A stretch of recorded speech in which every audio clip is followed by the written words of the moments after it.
सर्वसामान्यांच्या हक्काचा आवाज जागर जनस्थान। नाशिक महानगरपालिका साजरा करत आहेत स्वच्छतेचा हरित कुंभ।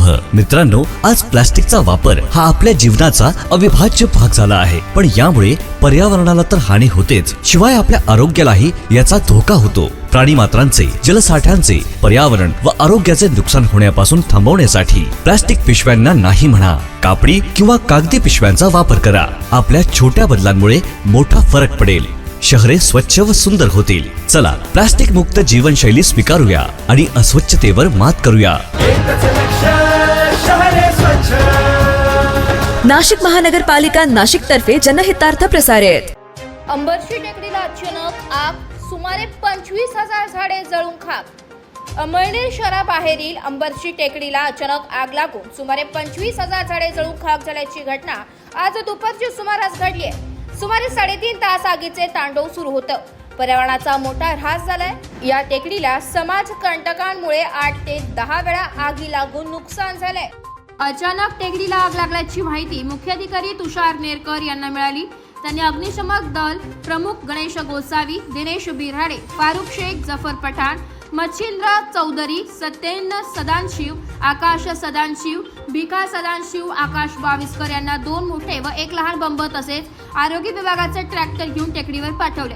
अग्निशमन दलाचे कर्मचारी पाण्याने आग विझवत होते, तर अंबरशी टेकडी ग्रुपचे सदस्य महिला हाऊसिंग ट्रस्टच्या महिला झाडाचा पालापाचोळा आपटून वेड्यासारख्या आग विझवत होत्या।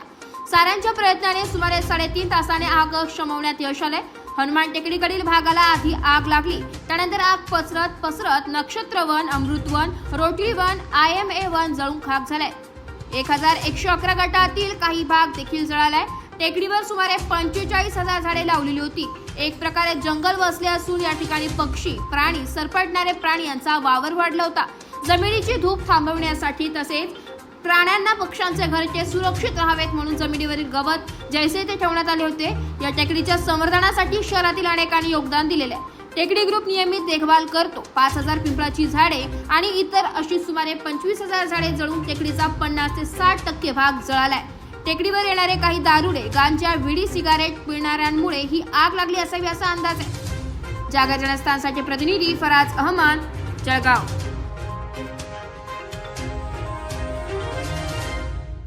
नाशिक महानगरपालिकेच्या सार्वजनिक आरोग्य विभागाच्या वतीने जाहीर आवाहन। गुइलेन बॅरे सिंड्रोम अर्थात GBS ला घाबरू नका, पण दक्षता घ्या। पाणी उकळून प्या, स्वच्छ आणि ताजे अन्न सेवन करा। शिजलेले व न शिजलेले अन्न एकत्रित ठेवू नका। लक्षात ठेवा, अचानक पायात किंवा हातात कमजोरी किंवा लकवा, चालताना त्रास किंवा अशक्तपणा, बऱ्याच दिवसांपासून डायरिया अशी लक्षणे आढळल्यास त्वरित डॉक्टरांचा सल्ला घ्यावा व तात्काळ उपचार सुरू करावा। सार्वजनिक आरोग्य विभाग, मनपा नाशिक द्वारे जनहितार्थ प्रसारित।